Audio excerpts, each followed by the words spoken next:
They said I blew up my sister's wedding, that I was jealous, petty hungry for a spotlight, that I chose her day to get even. Here's the first truth. I wasn't invited to her wedding. Here's the second. She wore my grandmother's necklace, the one promised to me in her will. And while my parents spread that lie, they also called me over and over, begging me to fix her party on the night of my own. I'm Nina. I was 30 when this started. I'll tell it from the beginning. My wedding sounded like rain on glass and felt like sun on skin. The ceremony was in a converted rail depot with a greenhouse roof. The trio played Moon River.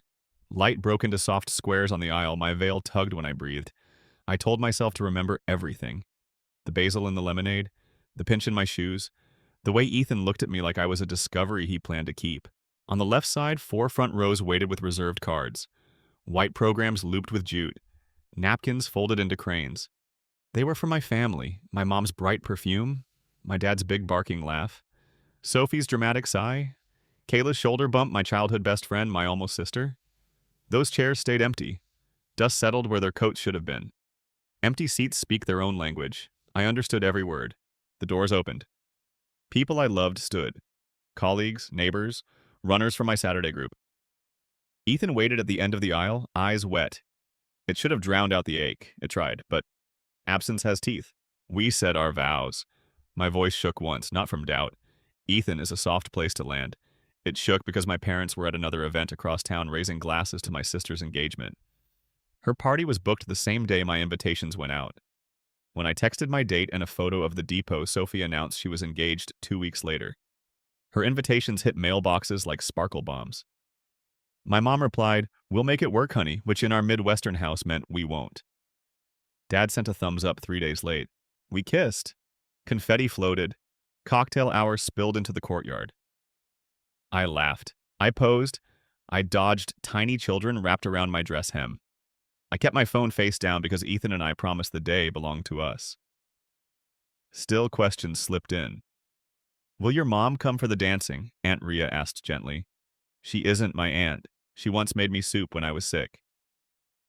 "They're stuck traveling," I lied with a smile that bruised on the inside. She squeezed my arm like a blessing. Dinner glowed. Long tables stitched us into one big noisy family of choice. Chicken with capers, lemon risotto, warm bread that tore in clouds.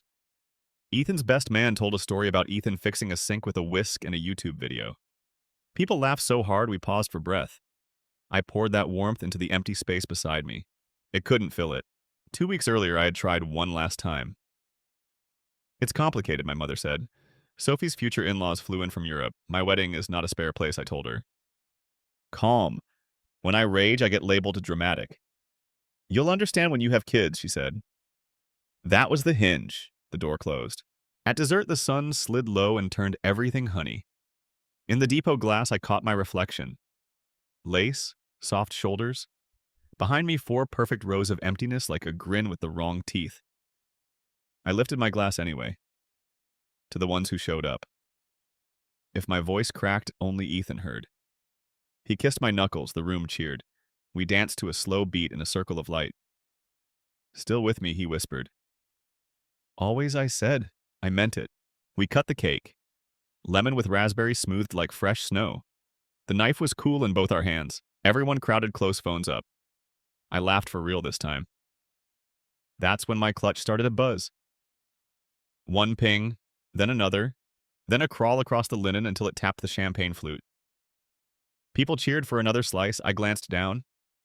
The screen flushed blue. 52 missed calls, all from Mom. The room went watery. Sound thinned like someone turned down the world. Everyone clapped for more cake. I held the knife. I held the phone. 52 means hospital or goodbye. 52 means I'm late to a tragedy. My tongue went chalky. Ethan leaned in. "What is it?" "Nothing." I said to the room. To him, I breathed my mom. I set the phone face down. I smiled like it didn't hurt. The DJ called for a group photo. People shuffled and whooped. The phone buzzed again. I felt something pulling me from the warmth into a colder room with my last name hanging on the walls. I excused myself. I slipped through a side door into the night. Outside the courtyard, lanterns swayed like small planets. The brick held the day's heat. Gravel clicked under my heels. I walked away from the music so I could hear. The phone buzzed in my palm again. I answered. "Nina," the voice was tight, a whisper against noise. "When he needs." "Ah, top says." Lena, she's my coworker turned true friend, the one who sees through fog. You won't believe what I'm hearing, she said. Your mom is telling people you planned your wedding today to steal Sophie's attention. She's saying you always do this. Your dad is laughing about how you're distant, so it tracks that no one from the family is here. I stopped under a lantern. The light made my dress look bluer than it was. He said that my father, who taught me to ride a bike by running behind me lying, he wouldn't let go. It gets worse, Lena said. Kayla's at Sophie's party. She's telling people she couldn't be your maid of honor because you were difficult about the guest list. My mouth went dry. Kayla has been mine since first grade. Blood oath best friends under bleachers and bad ideas. They're rewriting it right now, Lena said softly. While you're cutting cake, they're writing a different script for your life. A laugh broke out of me, sharp and wrong. Why? Why do this tonight? Because they still need you, she said. What does that even mean? Your mom keeps telling anyone who'll listen she has to reach you. Something's wrong at Sophie's party, desserts, flowers. She keeps saying, Nina will fix it. Nina always fixes it. She's calling you to handle it. My hands shook around the phone. She skipped my wedding, she trashed me in front of strangers, and she wants me to fix her other daughter's party, tonight. I wanted you to hear it from me, Lena said. Before she hooks you into something you'll resent. A cool breeze slid under my veil. I watched the lantern flames quiver. My mother wasn't calling to say congratulations. She was calling for free labor. My family wasn't confused. They were consistent. The phone vibrated again, a text this time. Check it, Lena said. The message wasn't from her. Same name, different number. It read, You're not going to believe this. Don't tell anyone I sent it. Then a photo icon glowed. My thumb hovered. I tapped. A ballroom filled the screen. Chandelier lights spilled like champagne. In the middle, Sophie turned her face to the camera, all shimmer and joy. Around her throat hung a delicate gold chain with a teardrop diamond that caught every light in the room. My grandmother's necklace. You couldn't mistake it. I'd seen it in sepia photos from the 1950s and again in my hands when I was 19. Grandma May had pressed the velvet box into my palms. For your wedding, she said, it's yours. A month before my wedding, I had asked my mom about it. She waved it off. It's not in good condition, sweetheart. Best not. I believed her. I let it go. I shouldn't have. Now the diamond sat at my sister's throat like it had always belonged there. My body went still. Sound fell away. Even the insects seemed to hush. Lena asked, What is it? I couldn't speak. In one image, the story my parents had spun all night dissolved. This wasn't clumsy. This wasn't forgetful. This was clean theft under bright lights. My grandmother's promise handed to someone else while they called me jealous. Are you okay? Lena's voice tugged me back. They took it. I managed. The necklace. They lied to me and gave it to Sophie. Lena exhaled something that wasn't a word. I'm so sorry. Behind me, music swelled. Laughter rose. Inside, people I love lifted glasses in my name. Outside, under a small lantern, I stared at a photo that made my stomach hollow. Grief burned once, quick and hot. Then it cooled into something sharper. A line inside me hardened. The necklace would come home, one way or another. I slipped the phone back into my clutch and walked toward the doors. My dress whispered against the brick. Ethan was inside, gathering friends for another toast. He looked up as I stepped in. He saw my face and steadied his hand on my elbow. Breathe with me, he mouthed. I did. And as air finally reached my lungs, I knew this wasn't the end of the story, it was the turn. I smiled for photos until my cheeks ached. I danced. I thanked the caterer. I hugged people who had earned those empty seats. Inside, the music swelled. Outside, a plan was forming. By the time Ethan and I reached our hotel, the joy felt scorched at the edges.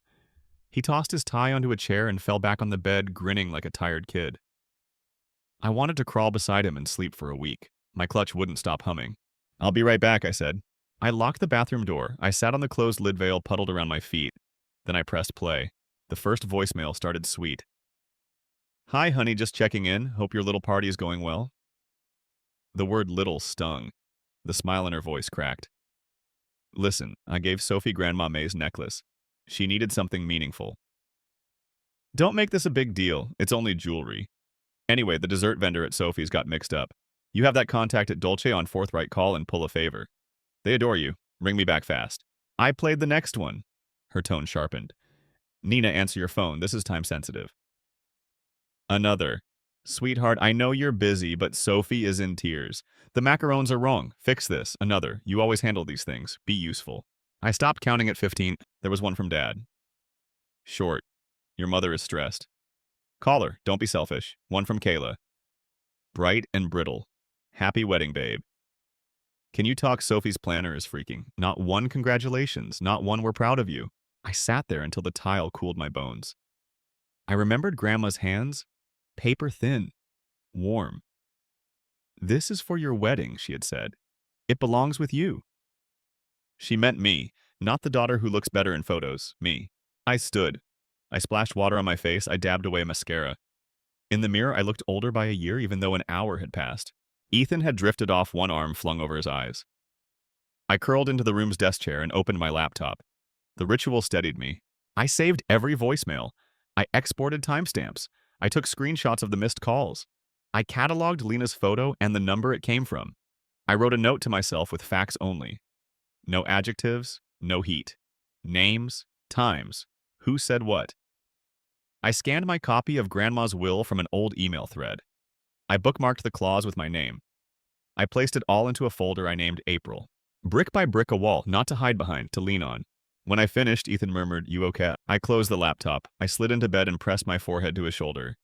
I will be. Morning light arrived with a hangover I hadn't earned. My phone glowed with 93 missed calls, 22 voicemails. I powered it down and put it in a drawer. Peace buzzed in the quiet. For a week I floated. I went to work. I came home. I didn't chase. I didn't explain. The urge to fix throbbed like old pain. I kept my hands still. Ethan became gravity. He folded laundry without being asked. He learned my coffee order by heart. He never pushed.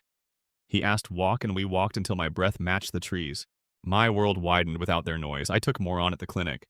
I rewrote a grant from scratch and won it. Our budget grew. We opened 2 Saturday pop-ups in neighborhoods that needed us. I came home smelling like antiseptic and coffee and felt like myself. Lena checked in at odd hours. She never asked for details. She just said, "Want noodles or send me your pitch deck? I'll mark it up." She was the first domino of truth, the validator. She kept me anchored to the version of events that fit the facts, not the fantasy. Weeks later, searching old emails for a budget template, I found a folder named May. Inside sat the scanned will, clear as glass. I bequeath my wedding necklace to my granddaughter Nina Rose Hart to be worn on her wedding day and kept in her care thereafter. My breath hitched. Not a memory, a line in ink, my name middle too. I printed it and slipped the page behind my favorite book on the shelf. Paper can be a shield. Spring turned the city soft. We found a small house with wild roses that wouldn't quit. The kitchen window faced a maple tree. We hosted our people on mismatched chairs. Laughter filled the rooms, and Sundays tasted like cinnamon and second chances. Updates about my parents and Sophie still reached me. Gossip travels without stamps. At a fundraiser 3 seats down, a woman whispered about the wedding of the year at the Larkmore estate. Imported chandeliers, marble steps that photograph like a dream. The bride Sophie Hart, my sister who calls me distant while wearing my past around her neck. I smiled into my water and said nothing, but a thought clicked into place. If she planned a public spectacle, truth would have an audience. That night, I told Ethan everything. The voicemails, the photo, the clause with my full name. I had kept some of it to protect him from my storm. He deserved the whole sky. He listened with his whole body. Quiet, focused. When I finished, his jaw set. "They stole from you," he said. "That's not a misunderstanding. That's theft." "I have the paper," I said, "and the proof they knew." So we stopped letting them define it. We found a lawyer the next day, not a bomb thrower, a scalpel. Vincent Gray wore calm like a suit. He spoke in short sentences and asked sharp questions. I gave him everything. He read the will twice. He circled my mother's signature on a temporary release form Lena later dug up through a friend of a friend. The date matched Sophie's engagement party. The note read, "Loaned to Sophie Hart for the evening, to be returned." Vincent looked up. "This is clear. You own it. They admitted it. They withheld it. We can file tomorrow and win." The word win sounded strange in my mouth. I had never been the winner at home. I had been the helper, the patcher, the ghost that made things neat. "Do you want this quiet?" Vincent asked. "Or do you want the record set where people can't pretend not to see it?" My answer surprised me with how simple it felt. Public, when it matters. "Then we plan," he said. "We do not improvise." So we didn't. We prepared like we were building a bridge. I kept living.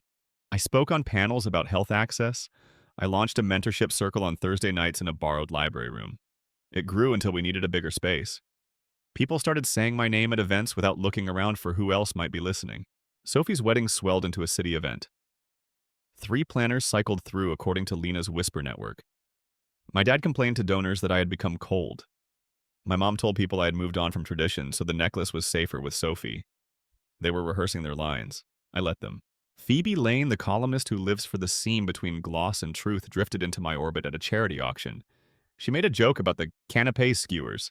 I laughed and handed her a napkin. We talked about shoes then, about the quiet power of small nonprofits. I did not mention the necklace. I didn't need to. She smelled heat like rain. We met for coffee twice after that. She asked good questions. I answered the ones worth answering. I never fed her names. I gave her the shape of a story and trusted her to find its edges when the time came. The week before the wedding, Lena called late. Your mother is bragging again, she said.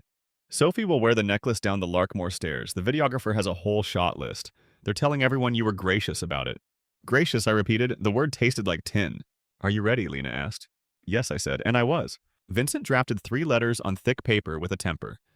One to the venue owner, one to the planner, one to Sophie. Each outlined the legal facts in simple words. Ownership, will, release, possession, demand for immediate return. He attached the copies. He included language about liability that would make any estate manager sit up straight. We set the delivery time for 3:15 p.m. That was when pre-ceremony portraits would be underway.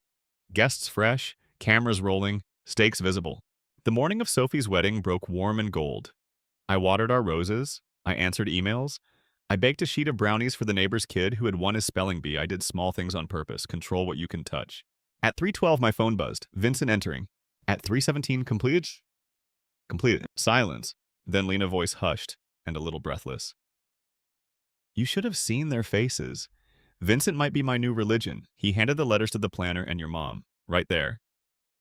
The room went silent. Sophie yelled. The planner pointed at the liability clause. Your mom stared at her own signature like it might leap off the page. Then Sophie ripped the necklace off. The photographer packed the jewelry flat lay. People are whispering. It's a lot. I leaned my head against the wall and let my lungs empty, not gloating, relief. An hour later, a courier rang our bell. A small velvet box sat in his hands with a receipt to sign. I closed the door. I carried it to my desk. I didn't open it right away. I just put my palm on the lid and breathed. My phone lit up with texts. Blurry photos of Sophie on a staircase bare at the throat. Posts with captions like something happened. Phoebe wrote a single line, not all heirlooms are earned. No names, no fire, just a match on dry straw. I opened the box. The diamond blinked up like it had been waiting. I touched the pendant. Cool, familiar, mine. Across town, the party churned on without its centerpiece. In my quiet house, I felt a knot unknot. I set the necklace back in its bed and closed the lid. Ethan leaned in the doorway, watching me like the answer to a long equation had finally balanced. Home, he asked. Home, I said. I didn't return any calls that night. I didn't write a post. I didn't explain. Silence can be a full sentence. Outside, the maple hissed in the wind. Inside, the box waited on my desk, small and steady as a heart. Morning hit like a siren. My phone vibrated across the nightstand. Alerts, mentions, unknown numbers. I brewed coffee and opened the screen anyway. Phoebe's column sat at the top. Headline: The Missing Heirloom. She didn't use our names. She didn't need to. She quoted a will clause that sounded a lot like mine. She described a temporary release signed by a mother who should have known better. The last line cut quiet and clean.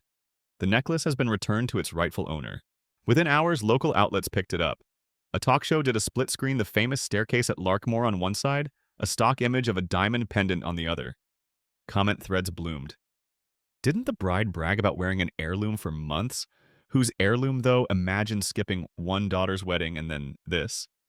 It was messy. It was also accurate. I sat at the table with coffee scrolling. Ethan slid eggs onto my plate and kissed my hair. You don't have to watch it burn, he said. I know I said, but I watched anyway. Not with glee, with relief. Proof had finally found daylight. By noon, the calls started. Mom first, 15 in a row, then Dad, then the home line, then Kayla. I didn't answer. I let them fill the voicemail box they had ignored on my wedding day. Mom's voice went from bright to brittle to mean. Nina, we need to get ahead of this. Call me. Nina, this is a misunderstanding. Reporters twist things. Nina, be sensible. Return the necklace until the photos are edited. Then the knife. Your sister is devastated. Do you care at all? Dad's message was short and stiff. You embarrassed this family. Grow up and fix it. Kayla tried to chirpy. Babe, wild night, right? Let's grab wine and talk strategy. She added a heart. Then 3 minutes later, a second message that sounded like someone else was in the room. People are saying you planned this to trend. You should post something sweet, like you chose peace. It'll calm things down. I hit delete on all of them. I didn't need their drafts of me. I called Vincent instead. Do I need to do anything I asked? No, he said. You did it already. They can posture. They cannot rewrite signed paper. Don't post. Don't engage. Let the documents stand alone. Defamation, I asked. You named no one, he said. A journalist summarized public records. If they threaten, we'll respond. Until then, live. So I did. I answered clinic emails. I prepped Thursday's mentorship night. I walked to the corner store for milk and came home with strawberries because they smelled like June. The social fallout got louder without me. The society pages pulled a puff piece about my parents' gala. A boutique took down Sophie's style edit. A donor who used to adore my mother forwarded me a sympathetic note. We're taking a pause on shared events until the dust settles. Wishing everyone grace. Translation. We saw the receipts. Lena called from her car, whispering, It's chaos. Your mom is pacing the bridal suite. It's not fair style, but lower volume. Your dad keeps saying lawyers as if that's a spell. Sophie hasn't come out. Her new in-laws look like they swallowed lemons whole. Any damage control, I asked. They're trying, she said. Kayla posted a black square with family first in cursive and turned off comments. Of course she did, Nina Lena said, softening. You okay? I'm quiet, I said. It feels new, also good. That afternoon, I met with our board chair. She had already read the news. She poured tea and asked one question. Are you safe? I am, I said. Then we're good, she said and pushed a folder across the table. Your grant renewal scored highest in the region. Let's talk expansion. The world can hold two truths at once. My family burned. My work bloomed. I chose which fire to feed. By evening, the hashtag had a life of its own. Memes of empty reserved chairs, threads about inheritance boundaries. A law professor did a short explainer video citing a clear testamentary intent. I watched it once and closed the app. Ethan grilled chicken on the patio. The maple threw dappled light across the table. My phone face down hummed until it tired itself out. I left it there. We ate slowly. We laughed about a neighbor's runaway corgi. We planned a weekend hike, normal on purpose. After dinner, I opened the velvet box again. The pendant caught the lamplight. My throat tightened, not with anger, but with something clean. Gratitude. Not to them. To the woman who saw me before I knew how to see myself. I slipped the box back in the drawer and made one more choice. Boundaries in plain language. I blocked my parents' numbers. I blocked Kayla. I filtered their emails into a folder named Archive. I left their names out of my mouth. I told Lena and Ethan if they need to contact me, they can do it through Vincent. The door swung shut with a click you could almost hear. The next morning, Phoebe texted. On the record, one sentence. Thank you for covering the paper trail, I wrote back. I'm focused on my work. She sent a single check mark. She understood. By lunch, a courier delivered an envelope from Larkmore's legal office. Inside, a signed acknowledgement of return and a note about changed policies for personal heirlooms. I filed it in the April folder and renamed the folder Ledger. It felt right. A book of what happened. Not feelings, facts. The calls didn't stop, but they got stranger.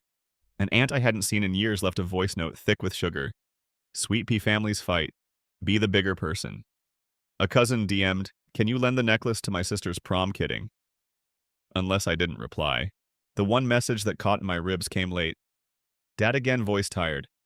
You're turning your back on us, on your sister. Over a trinket. This is not who you are. He was wrong and right in one breath. It wasn't about a trinket. It was about who I refused to be. At the clinic the next day, a patient handed me a folded clipping. She had circled the paragraph with the will line. For when you forget, she said. I didn't know her story. She didn't know all of mine, but the look we exchanged knew enough. People recognize theft even when it wears pearls. By the end of the week, coverage cooled. The internet moved on to a chef who set a table on a river and floated it downstream. My family still smoldered, but the blaze was theirs to tend. Silence settled in our house like a good chair. It didn't feel empty. It felt chosen. I filled it with things I loved.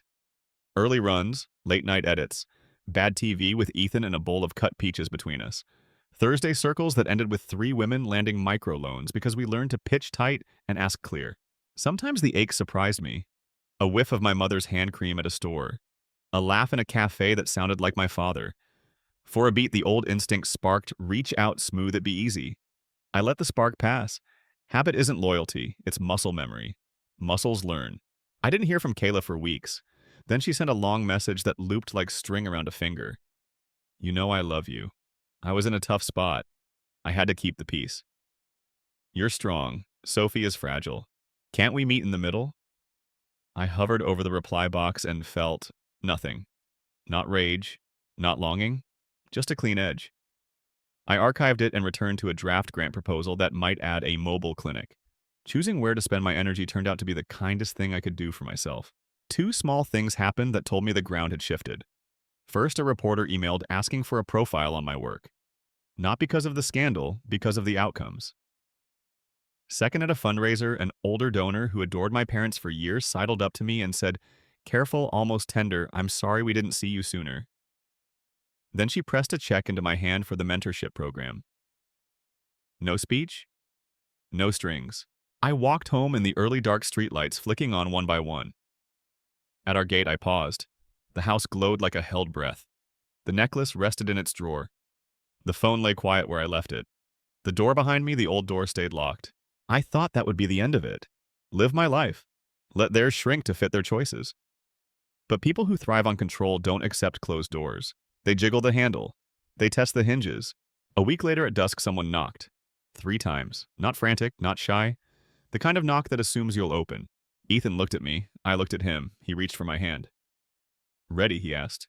For once, I said and turned the deadbolt. 3 knocks, even certain. The kind that assumes you'll open. Ethan squeezed my hand. Together. Together, I said, and slid the deadbolt. My mother stood on the step in a cream coat that photographed well. My father hovered behind her, jaw tight.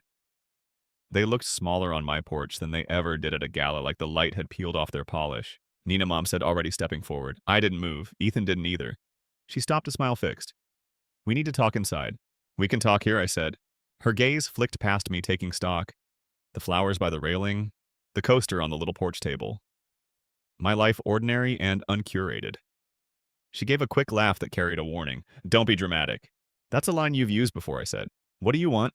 Dad held up a manila envelope like it could wave away a storm. "We brought something reasonable." Ethan leaned on the doorframe, calm as a lighthouse. "Before you say another word," he said, "everything goes through Vincent Gray." "We're family," Mom said sharply. "We don't need lawyers to have a conversation." "You didn't need me to have a conversation before you loaned out my inheritance," I said. "Say what you came to say." She switched to brisk. "Fine, here's the situation. You escalated something private. It hurt Sophie. It embarrassed us. It was unnecessary. We're here to make it right." With what I asked spin, Dad pushed the envelope at me. I didn't take it. Ethan did. He slid out the papers. 2 sets. The first an NDA. The second a loan agreement, backdated language as clumsy as a lie told at speed. Ethan read. His brow didn't move. "This says the necklace was lent to Sophie for wedding events," he said. "It also says Nina regrets misunderstanding and will publicly affirm family unity." Mom lifted her chin. "If you sign, we'll issue a joint statement. Dignified. No blame. We all move forward. Sophie needs to salvage coverage. The editor at City and Home is still open to the feature if we keep it elegant." She said editor, like priest. "So, that's the emergency," I said. "Not the truth. Optics. We keep this civilized," Dad said. "Or we file for injunctive relief and defamation." "You can't injunct a will," I said. "And I haven't defamed anyone." I nodded at the papers. "This loan is backdated. That's not a fix. That's evidence." Mom's voice softened into sugar. The tone that worked on waiters and donors. "Sweetheart, think long-term. When you have children, you'll want grandparents in their lives." "You skipped my wedding," I said. My voice didn't rise. "You lied about me while I cut cake. You gave away what Grandma promised to me and told me not to make a big deal. You don't get to reach for future grandkids you haven't met to bargain with me now." Her mouth formed a perfect O. Dad tried a different angle, though. "People are talking. You don't want to be the kind of person who holds on to grudges. Be practical." Ethan handed the papers back. "Here's practical. If you knock on our door again without counsel, we will consider it harassment. If you defame Nina, we'll respond. If you continue to tamper with documents, we will file." "Tamper?" Mom snapped. "Watch yourself." "Watch your dates," I said. For a moment, no one spoke. Someone down the block started a lawnmower. The sky shifted toward lavender. My mother looked past me again into our living room. I realized what she was searching for, the velvet box. As if I'd stage it on a pedestal for her. As if trophies belong in a glass case, not in a drawer where they can rest. A car door slammed at the curb. We all turned. Aunt Rhea, our not-aunt with the soup and the soft eyes, climbed out of a hatchback and hustled up the sidewalk with a reusable grocery bag looped over her arm. She saw my parents on the porch and stopped short. "Oh," she breathed. Then firmer, "Good. Saves me a trip." My mother stiffened. "Rhea, this is not your business." It became my business the moment May asked me to keep something safe, Ria said. Her voice shook once and then steadied. She turned to me. She gave me a tin. Years ago. She told me to pass it to you when you married if, she cut a quick glance at my mother, if anything got in the way. My scalp prickled. You have it. She reached into the bag and lifted out an old cookie tin, the kind with sons of Denmark marching around the rim. Blue paint faded. Tape across the lid. My grandmother's messy cursive on top for N. If delayed, Ria will know. Mom hissed. Where did you— You asked me to hold it after the funeral, Ria said, eyes on me. Said you'd bring it to Nina yourself. Then you never did. Ethan stepped aside. Ria, please come in. He didn't invite my parents. I didn't either. Absolutely not, Mom said, trying to follow. Ethan shifted gentle but firm. The door stayed where it was. Ria slipped past and set the tin on our entry table. The metal clicked on wood like the period at the end of a sentence. I peeled back the tape and the smell of dust and lavender my grandmother May rose up. Inside the tin ribbon-tied letters, a fabric-covered spiral notebook and a small tissue-wrapped parcel. The top envelope was for me. May's slanted hand said, if this arrives late, blame my stubbornness. Don't let anyone reduce this to just jewelry. Choose a partner who keeps your feet warm. Wear the necklace when you want. If the room gets loud, quiet it yourself. The notebook was her inventory. The flat bundle was a photocopy of a payable on death CD and my name matured at 21. A bank stamp showed it was redeemed 2 months after May died by the estate executor. The signature was my mother's. I confronted my parents. They called it expenses. I said it was theft. With Ethan beside me and Ria witnessing, we refused their NDA and handed everything to our lawyer, Vincent. He filed for a full accounting, a civil claim, and a bank complaint. The bank's fraud unit confirmed the facts, $41,300 plus interest, and wired the money to me. Court ordered a complete inventory under penalty of perjury. We settled restitution acknowledgement. The necklace is mine, mutual non-disparagement. No gag order. I kept the press out and built a record, letters, filings, receipts, paper, not drama. Life got quiet in the right ways. Our clinic expanded. Friends gathered at our table. Sophie had a daughter. I wished the baby well from a distance. A year later, boundaries held. I filed the final consent order in my ledger above 3 lines. Will honored, funds restored, door closed. I wear the necklace when it feels right. I'm not hard. I'm simply not soft where people cut. Keep the paper. Build the life.